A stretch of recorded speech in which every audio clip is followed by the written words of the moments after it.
Hosea pasal 11 ayat 1 sampai pasal 14 ayat 10. Ketika Israel masih muda, kukasihi dia, dan dari Mesir kupanggil anakku itu.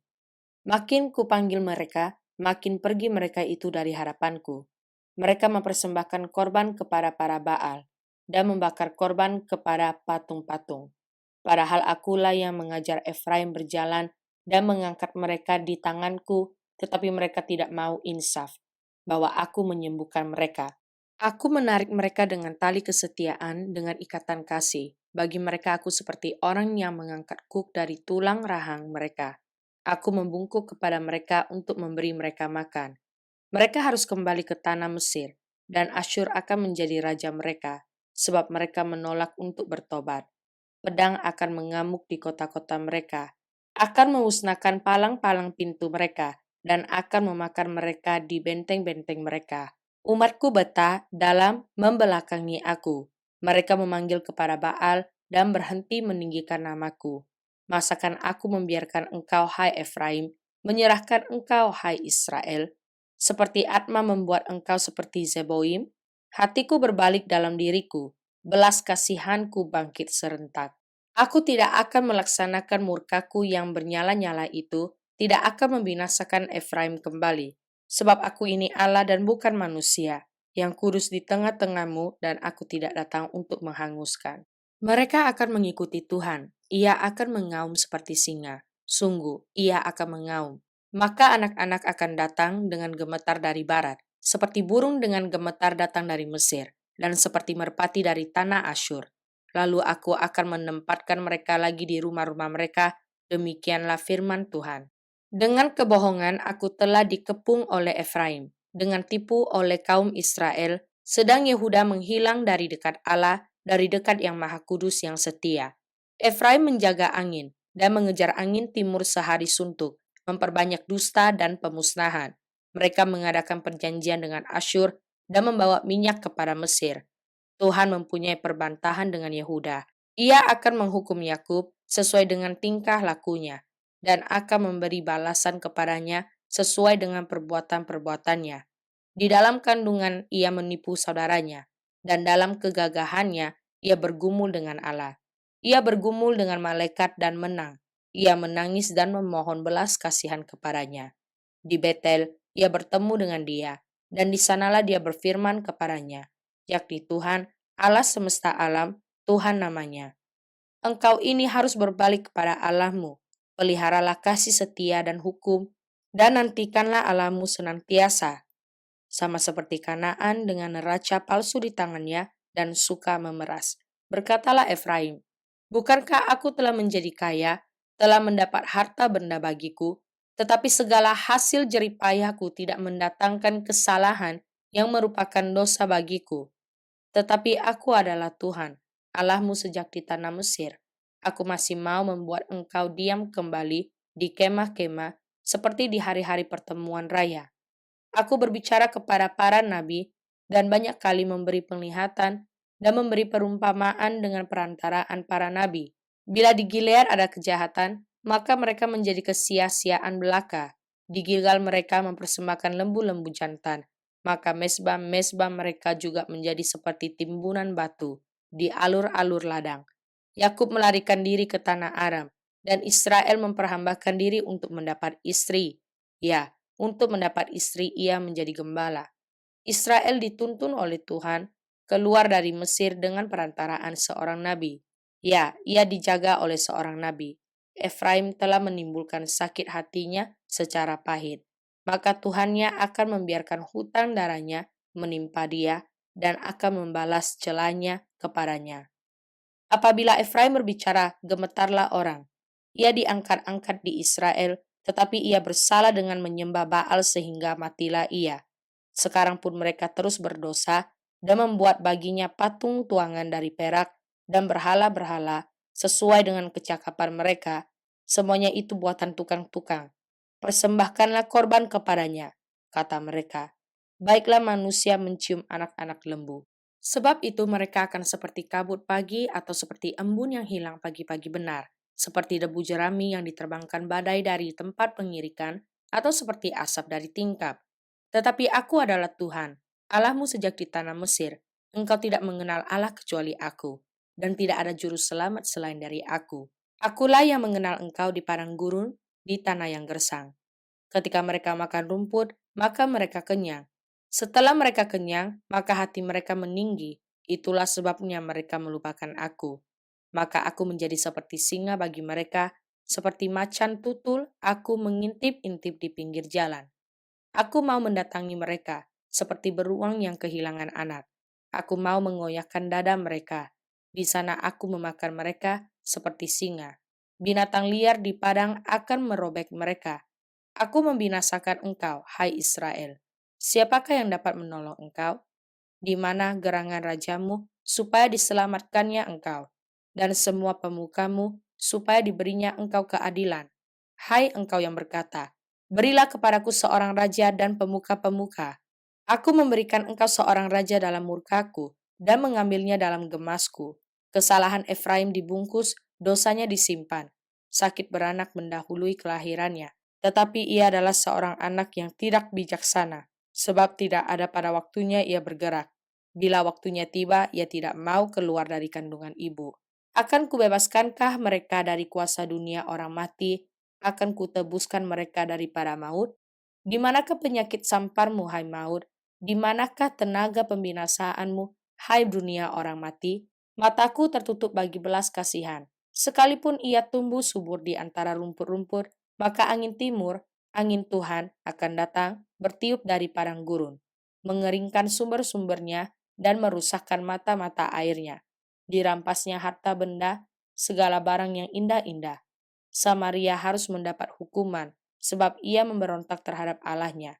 Mereka akan tewas oleh pedang, bayi-bayinya akan diremukan, dan perempuan-perempuannya yang mengandung akan dibelah perutnya. Bertobatlah, hai Israel, kepada Tuhan Allahmu, sebab engkau telah tergelincir karena kesalahanmu. Bawalah sertamu kata-kata penyesalan dan bertobatlah kepada Tuhan, katakanlah kepadanya, ampunilah segala kesalahan sehingga kami mendapat yang baik, maka kami akan mempersembahkan pengakuan kami. Asyur tidak dapat menyelamatkan kami tidak mau mengendarai kuda, dan kami tidak akan berkata lagi, ya Allah kami, kepada buatan tangan kami, karena engkau menyayangi anak yatim. Aku akan memulihkan mereka dari penyelewengan. Aku akan mengasihi mereka dengan sukarela, sebab murkaku telah surut daripada mereka. Aku akan seperti embun bagi Israel, maka ia akan berbunga seperti bunga bakung, dan akan menjulurkan akar-akarnya seperti pohon hawar. Ranting-rantingnya akan merambak, semaraknya akan seperti pohon zaitun, dan berbau harum seperti yang di Libanon. Mereka akan kembali dan diam dalam naunganku, dan tumbuh seperti gandum. Mereka akan berkembang seperti pohon anggur, yang termasyur seperti anggur Libanon. Efraim, apakah lagi sangkut pautku dengan berhala-berhala? Akulah yang menjawab dan memperhatikan engkau. Aku ini seperti pohon sanobar yang menghijau, daripadaku engkau mendapat buah. Siapa yang bijaksana, biarlah ia memahami semuanya ini. Siapa yang paham, biarlah ia mengetahuinya. Sebab jalan-jalan Tuhan adalah lurus dan orang benar menempuhnya, tetapi pemberontak tergelincir di situ. Mazmur pasal 14 ayat 7 sampai ayat 10. Seperti batu yang dibelah dan dihancurkan di tanah, demikianlah akan berhamburan tulang-tulang mereka di mulut dunia orang mati. Tetapi kepada mula ya Allah Tuhanku, mataku tertuju. Pada mula aku berlindung, jangan campakkan aku. Lindungilah aku terhadap katupan jerat yang mereka pasang terhadap aku, dan dari perangkap orang-orang yang melakukan kejahatan. Orang-orang fasik akan jatuh serentak ke dalam jalan mereka, tetapi aku melangkah lalu. Amsal pasal 30 ayat 15 sampai ayat 17. Si lintah mempunyai dua anak perempuan, untukku dan untukku. Ada tiga hal yang tak akan kenyang. Ada empat hal yang tak pernah berkata cukup. Dunia orang mati dan rahim yang mandul, dan bumi yang tidak pernah puas dengan air, dan api yang tidak pernah berkata cukup. Mata yang mengolok-ngolok ayah dan enggan mendengarkan ibu, akan dipatuk gagak lembah dan dimakan anak raja wali. Wahyu pasal 4 ayat 1 sampai pasal 5 ayat 14. Kemudian daripada itu aku melihat, sesungguhnya sebuah pintu terbuka di sorga, dan suara yang dahulu yang telah kudengar, berkata kepadaku seperti bunyi sangkakala, Katanya, "Naiklah kemari dan aku akan menunjukkan kepadamu apa yang harus terjadi sesudah ini." Segera aku dikuasai oleh roh dan lihatlah, sebuah tata terdiri di sorga, dan di tata itu duduk seorang. Dan dia yang duduk di tata itu nampaknya bagaikan permata yaspis dan permata sardis, dan suatu pelangi melingkungi tata itu gilang gemilang, bagaikan zamrud rupanya. Dan sekeliling tata itu ada 24 tata, dan di tata-tata itu duduk 24 tua-tua, yang memakai pakaian putih dan mahkota emas di kepala mereka. Dan dari tata itu keluar kilat dan bunyi guru yang menderu, dan 7 obor menyala-nyala di hadapan tata itu. Itulah ketujuh roh Allah. Dan di hadapan tata itu ada lautan kaca bagaikan kristal.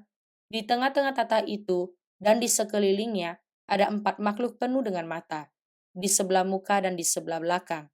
Adapun makhluk yang pertama sama seperti singa, dan makhluk yang kedua sama seperti anak lembu, dan makhluk yang ketiga mempunyai muka seperti muka manusia, dan makhluk yang keempat sama seperti burung nasar yang sedang terbang, dan keempat makhluk itu masing-masing bersayap 6, sekelilingnya dan di sebelah dalamnya penuh dengan mata, dan dengan tidak berhenti-hentinya mereka berseru siang dan malam, "Kudus, kudus, kuduslah Tuhan Allah yang Maha Kuasa, yang sudah ada dan yang akan datang." Dan setiap kali makhluk-makhluk itu mempersembahkan puji-pujian dan hormat dan ucapan syukur kepada Dia yang duduk di atas tahta itu dan yang hidup sampai selama-lamanya. Maka tersungkurlah ke-24 tua-tua itu di hadapan Dia yang duduk di atas tahta itu, dan mereka menyembah Dia yang hidup sampai selama-lamanya. Dan mereka melemparkan mahkotanya di hadapan tahta itu sambil berkata, "Ya Tuhan dan Allah kami, Engkau layak menerima puji-pujian dan hormat dan kuasa, sebab Engkau telah menciptakan segala sesuatu, dan oleh karena kehendak-Mu, semuanya itu ada dan diciptakan." Maka aku melihat di tangan kanan Dia yang duduk di atas tahta itu, sebuah gulungan kitab, yang ditulis sebelah dalam dan sebelah luarnya, dan dimeterai dengan 7 meterai. Dan aku melihat seorang malaikat yang gagah, yang berseru dengan suara nyaring. Katanya, "Siapakah yang layak membuka gulungan kitab itu dan membuka meterai-meterainya?" Tetapi tidak ada seorang pun yang di sorga atau yang di bumi atau yang di bawah bumi yang dapat membuka gulungan kitab itu atau yang dapat melihat sebelah dalamnya. Maka menangislah aku dengan amat sedihnya, karena tidak ada seorang pun yang dianggap layak untuk membuka gulungan kitab itu ataupun melihat sebelah dalamnya. Lalu berkatalah seorang dari tua-tua itu kepadaku, "Jangan engkau menangis. Sesungguhnya singa dari suku Yehuda, yaitu tunas Daud, telah menang sehingga ia dapat membuka gulungan kitab itu dan membuka ketujuh meterainya." Maka aku melihat di tengah-tengah tahta dan keempat makhluk itu, dan di tengah-tengah tua-tua itu berdiri seekor anak domba seperti telah disembeli, bertanduk 7 dan bermata 7. Itulah ketujuh roh Allah yang diutus ke seluruh bumi. Lalu datanglah anak domba itu dan menerima gulungan kitab itu dari tangan Dia yang duduk di atas tahta itu. Ketika ia mengambil gulungan kitab itu, tersungkurlah keempat makhluk dan ke-24 tua-tua itu di hadapan anak domba itu.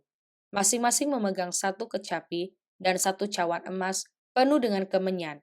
Itulah doa orang-orang kudus, dan mereka menyanyikan suatu nyanyian baru, katanya, "Engkau layak menerima gulungan kitab itu dan membuka meterai-meterainya, karena engkau telah disembeli dan dengan darahmu engkau telah membeli mereka bagi Allah dari tiap-tiap suku dan bahasa dan kaum dan bangsa. Dan engkau telah membuat mereka menjadi suatu kerajaan dan menjadi imam-imam bagi Allah kita, dan mereka akan memerintah sebagai raja di bumi." Maka aku melihat dan mendengar suara banyak malaikat sekeliling tata, makhluk-makhluk dan tua-tua itu. Jumlah mereka berlaksa-laksa dan beribu-ribu laksa. Katanya dengan suara nyaring, "Anak domba yang disembeli itu layak untuk menerima kuasa dan kekayaan dan hikmat dan kekuatan dan hormat dan kemuliaan dan puji-pujian."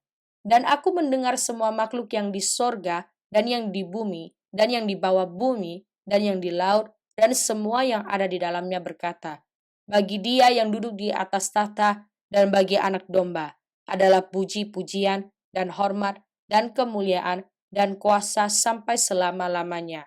Dan keempat makhluk itu berkata, "Amin." Dan tua-tua itu jatuh tersungkur dan menyembah.